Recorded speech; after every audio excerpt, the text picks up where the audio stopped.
update for day 57 through 60, and I'm not sure if there's something on my camera lens, but it's kind of looking a little not clear. But anyway, I'll show you where I am. I'm actually just starting week 10 now and camped by this lake on my way up to Kearsarge Pass. So it's really beautiful here. I'll show you my tent. Tent is right there. So beautiful campsite. But so week 9, day 57.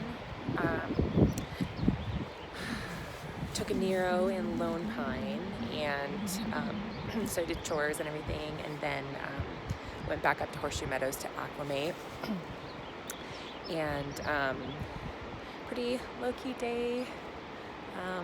Lone Pine was great, and yeah, so I went up to about, I think it was just under 10,000 feet to camp before hiking out the next day from Horseshoe Meadows. So day 58, hiked out from Horseshoe Meadows.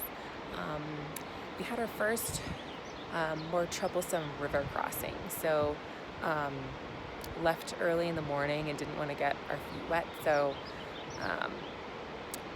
two guys in our group brought a log over to push over and just so we could cross the river on the log. So it took a little time, unfortunately, but we did it. And then it was pretty much a steep ascent all day.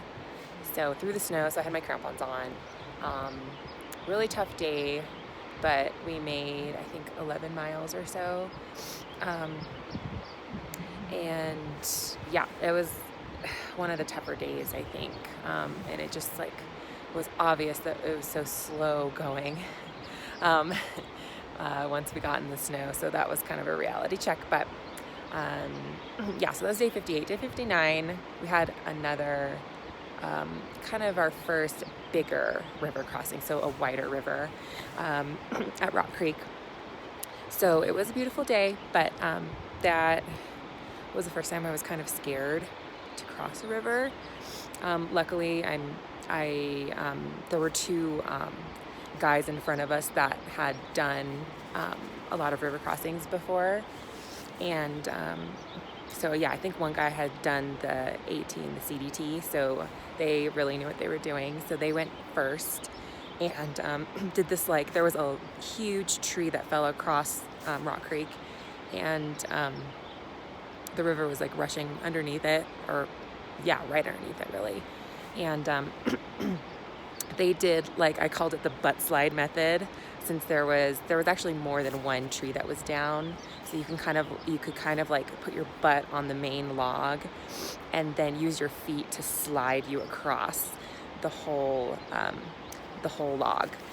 So that was a nice method versus just walking across the tree, because if you slipped in, it would have been a wild ride and probably pretty dangerous. So it was nice that our group had that example. And there's actually one guy in our group, Kool-Aid, who is really experienced at river crossings, but he wasn't with us. A part of our group stayed back because they had to pick up mail in Lone Pine. So it was just us four in the group. So it was nice to have somebody who was experienced in front of us at that time. So just a little bit about river crossings in general. That is the cause of most deaths on the PCT. So it's not to be taken lightly. And there was this one guy I met later on in the day that he's this kind of smaller man. He was hiking alone, and he told me that he got swept away earlier in the day at Rock Creek because he just lost his footing and forded the river. And I asked him if he was alone, and he said yes. So it's really important when you cross dangerous rivers in the Sierra to wait for someone to come along, because you should not be doing it alone. So what ended up happening for him was he got swept away and finally made it out. All his stuff, he was soaking wet, everything was wet, everything in his pack was wet, and he built a fire, and it took him like 6 hours to warm up.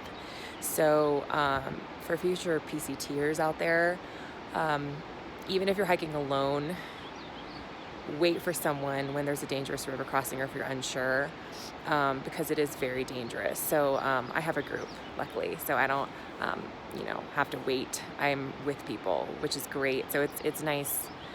In the Sierra, I have a group to go with. But yeah, if you're hiking alone, just wait for someone to come, just in case something happens. They can push their SOS on their Garmin or something and get help if needed. So and apparently 3 other women that day got swept away too, but they apparently almost died, but ended up being okay. So just not to be taken lightly. So be careful out there if you're gonna hike the PCT. And I'm trying to think of anything else about river crossings.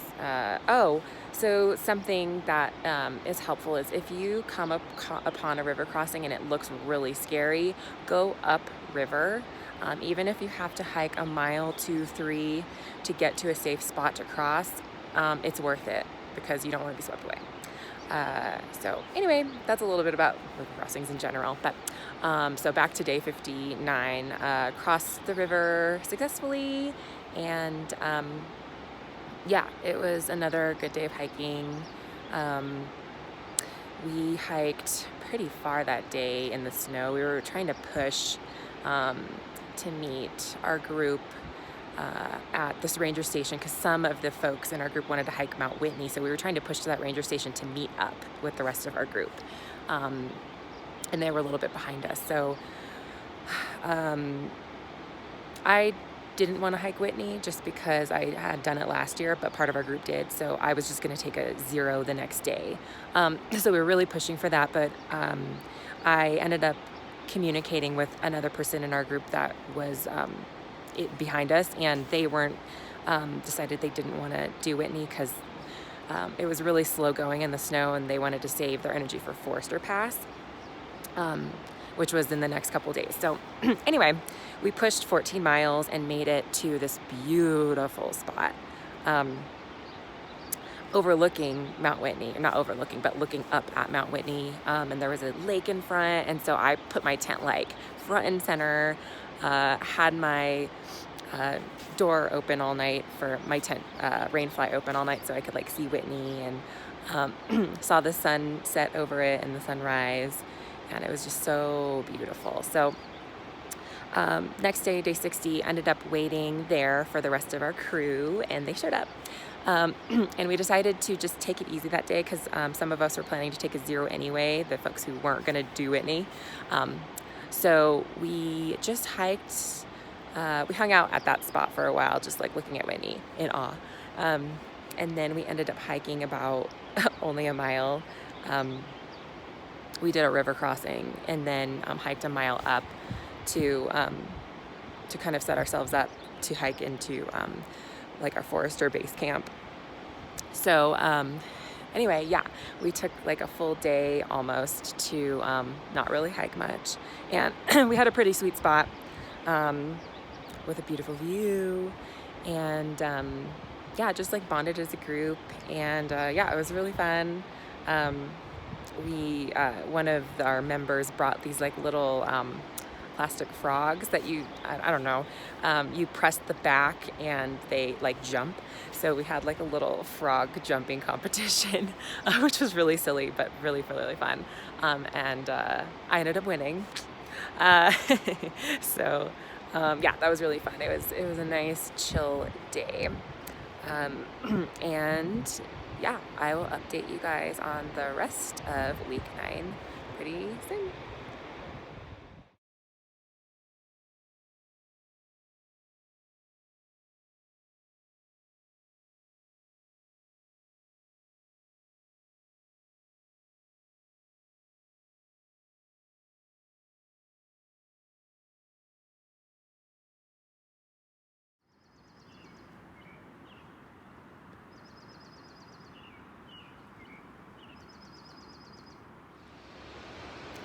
Overview for week 9, days 61 through 63. 3. I had to think about that for a second. Um, so sorry if it's a little noisy. There's like I don't know if you can see, there's like a waterfall behind me. So sorry if it's a little bit noisy, but it is beautiful where I am right now in the Sierra, of course. So day 61, hiked to our base camp for Forester Pass. So pretty full day. I think we did like 11 miles. It should have been about 9, I think, but we had 3 big river crossings to get through. So luckily our group was all reunited. So we had our member who was really experienced with us. Thank goodness.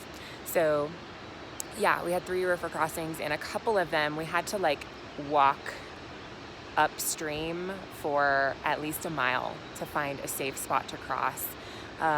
And we forded all of the rivers on day 61. So what I do as far as, because a lot of people are really sensitive to having wet feet.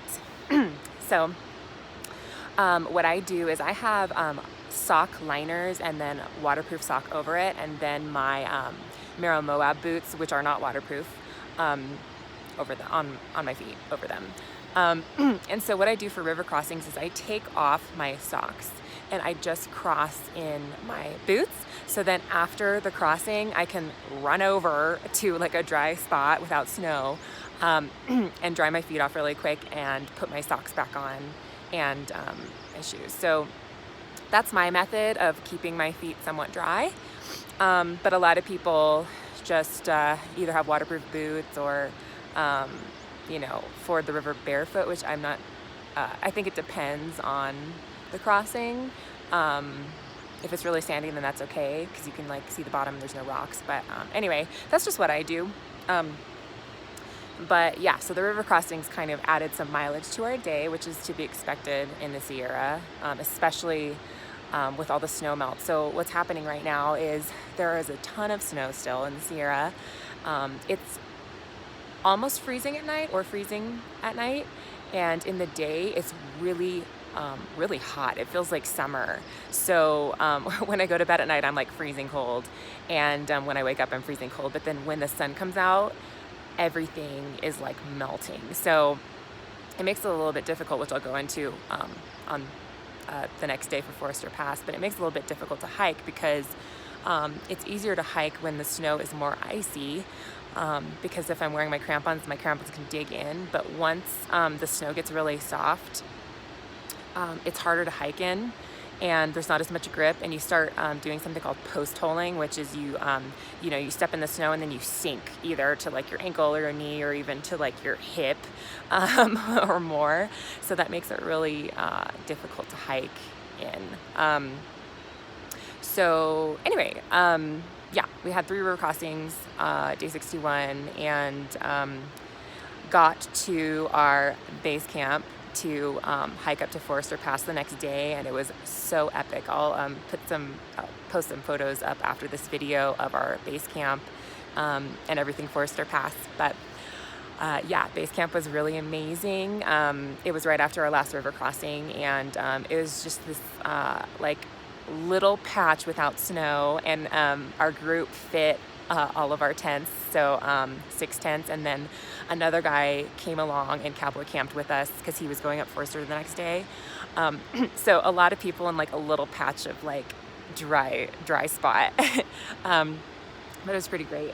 So yeah, really epic campsite. And so yeah, day 62, the big day, hiking at Forester Pass. So Forester Pass is the highest point on the PCT at 13,200 feet.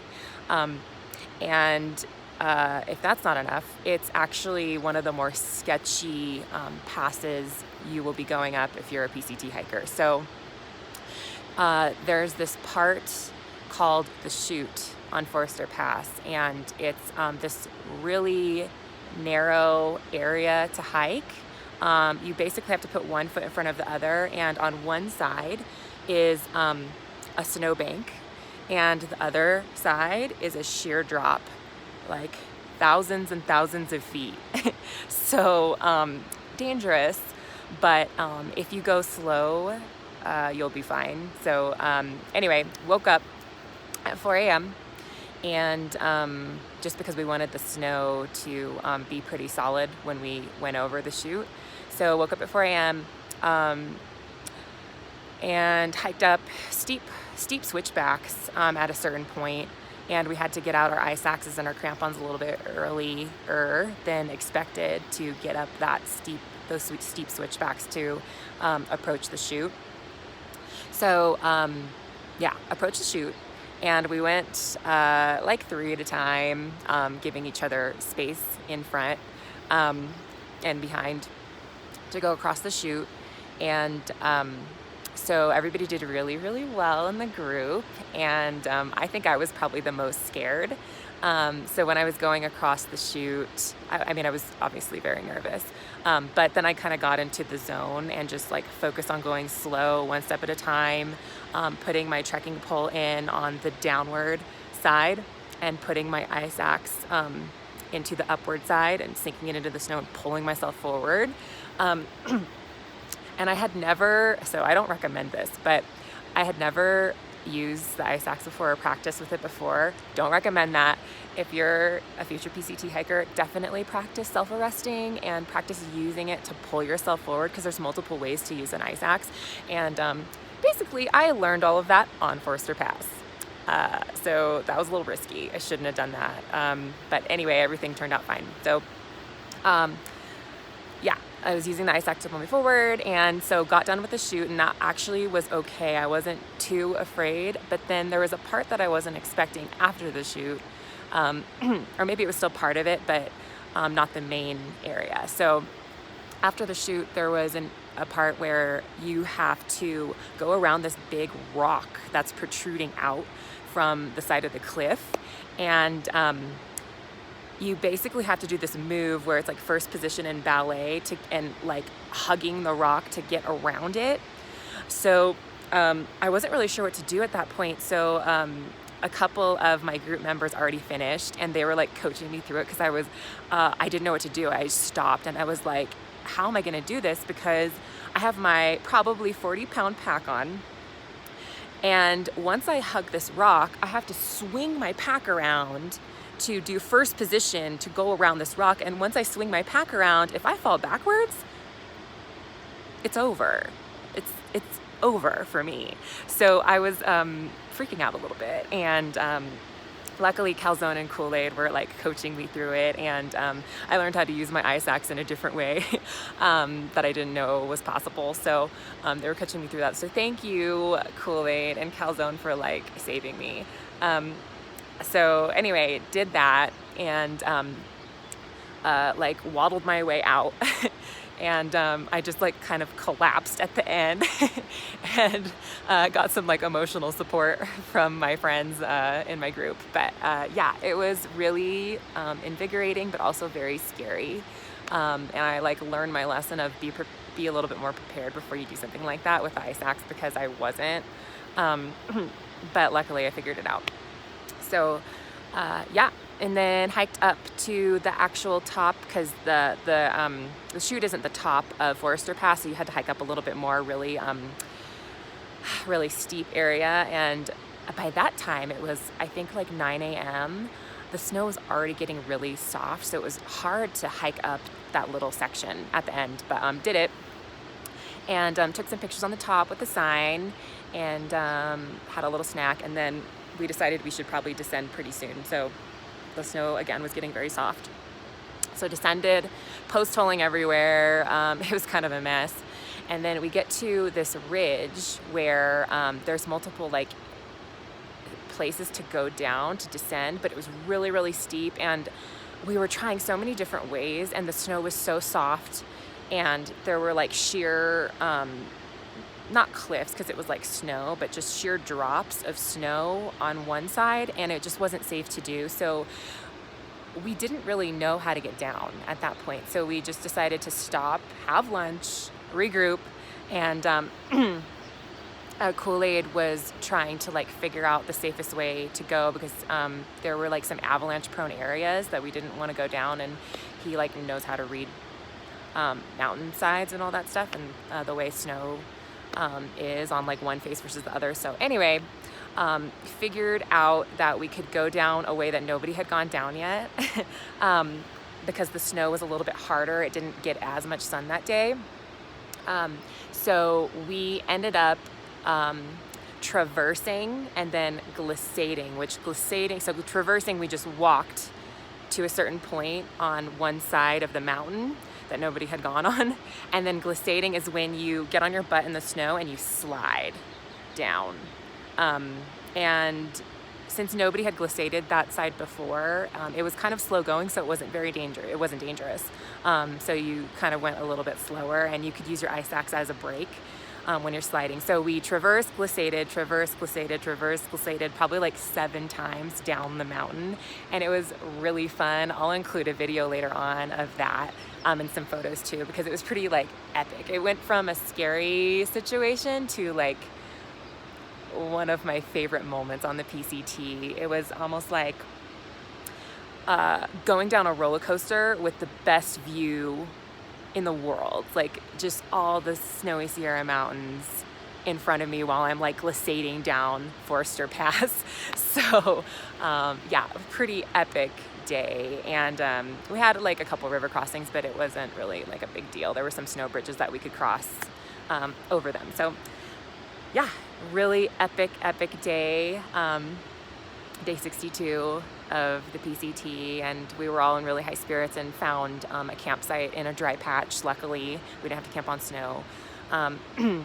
So yeah, high spirits, but really tired. I was feeling a little altitude sickness, unfortunately. It hits me when I descend for some reason. So I just took some Advil and ate something and drank a lot of water. And then day 63, we got up a little bit later, luckily, because we needed to like recover from the previous day, and hiked up Kearsarge Pass. So at this point in the PCT, in this stretch and the next stretch, if you need to resupply, you have to take a lot of non-PCT miles to get out of the Sierra to resupply. So that's what we were doing. So that's why we went over Kearsarge Pass. So yeah, got up late, like at 6:30, and it was a nice day. Still hard in the snow, but we're kind of getting used to post holing and soft snow, hiking in soft snow. So the ascent was pretty steep. We tried to find dry patches when we could to hike up, but yeah, it was extremely steep. But the descent wasn't as bad as we thought. So got into to the trailhead, which is Onion Valley Trailhead, at about like 4 p.m., which is better than we thought. We thought we'd get in later. So caught a hitch into, I don't know why I want to say Bridgeport. It's not Bridgeport, Bishop. Got a hitch into Bishop, and stayed at this really cute hostel called Hostel California. It's really catering to hikers specifically, but such a cute place. And I stayed with my friend Calzone in a room, and then Jon Snow. And I've met her before, so it was really neat. We had our own bathroom, and they provided like bikes for us to go resupply, bike to the grocery store to resupply. And so anyway, I really recommend Hostel California in Bishop if you're a PCT hiker. Really, really cute place. So yeah, spent the rest of the day just relaxing and settling in, and then we went out to a nice dinner, which was great. Had like a steak and wine, which I've been wanting for pretty much the whole trip, so that was like my big treat. So yeah, it was all in all, week 9 was really challenging because it's just so slow going in the snow, and like post-holing, like I've have multiple bruises on my leg and cuts on my leg and all that stuff. But even though it's challenging and the altitude makes it a little bit tougher to breathe, etc., it's 100% worth it because it's so beautiful. And as much as I think the PCT is about the nature, it's also about the people. And I am with such a great group that we're all aligned with what we want to get out of the PCT. So yeah, I'm just with such a great group, and yeah, it's not just about the nature, it's also about the human connection too. So loving every minute, even if it's type 2 fun, because we all can laugh about it. But anyway, week 9 was the most epic so far of the PCT, and I will update you guys soon on week 10, which should be quite challenging in its own right. We're going to be hiking a peak a day, or a pass a day. And there's supposed to be some sketchy stuff coming up too. So, but I think we're ready for it. So, yeah, it seems like when I was in Bishop, a lot of people are still deciding to skip the Sierra because the snow is still so intense. But I am really enjoying it, even though it was one of my fears at the beginning. I am not very accustomed to snow hiking at all, but I'm just learning so much every day, and I'm starting to really love it. So anyway, yeah, update on week 10 coming soon.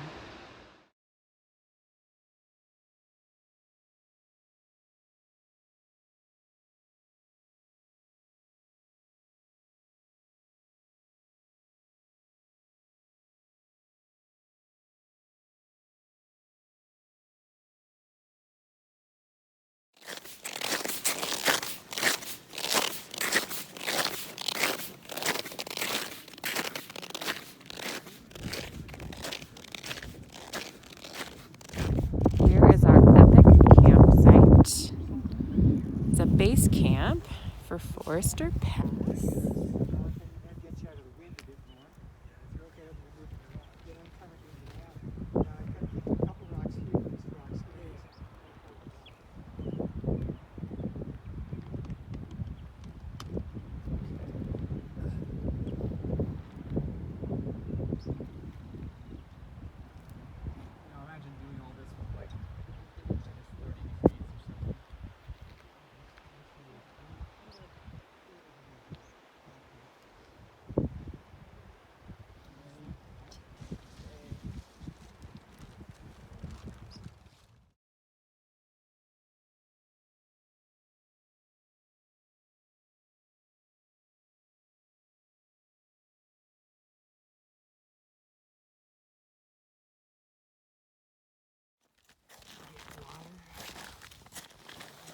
Keep in mind there's some chance you'll want to take your crampons off when we do the ledge if it's melted out. Yeah. Not the end of it, but the start of it is pretty long. There is the chute of Forester Pass, and someone is crossing. That is the pinnacle of the PCT.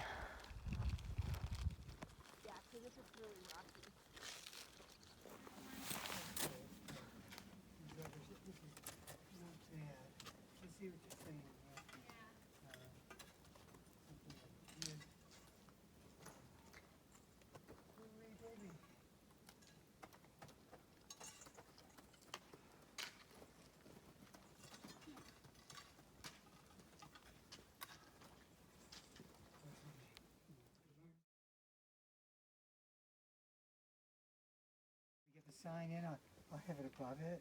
Yeah. And we don't need the American flag. Although, it's going to give it that summit fever. Right.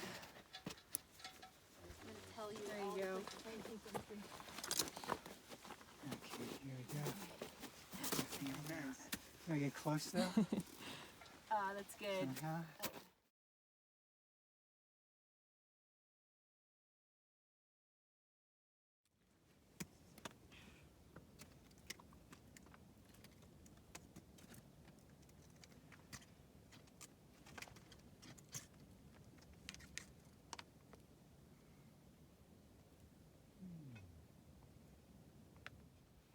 It's so slow right now. It's super forgiving. Yeah.